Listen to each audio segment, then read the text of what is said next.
trầm tí li kal chuan trầm tí thlen thla ka ve lama phei khanin forest department in park nom ta kan siama chumi gate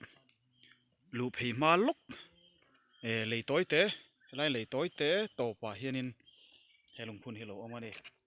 hi kan thian howina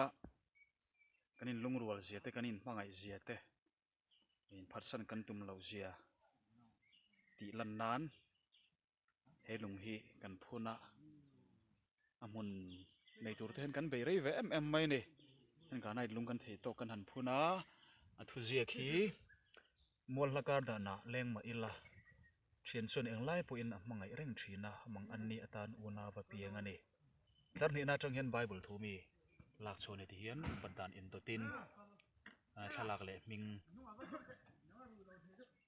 tianin kan han chuwa hian hei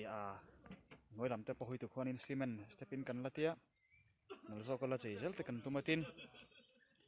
i lo kalai lo tlo ve ni chun helai lung phun chunga hianin hemi alung hemi chunga tak hian lung chunga tak hi chuanin tholo thei ula kan du khom mai abulai ro hi chuanin thul vel chu lam sang khopang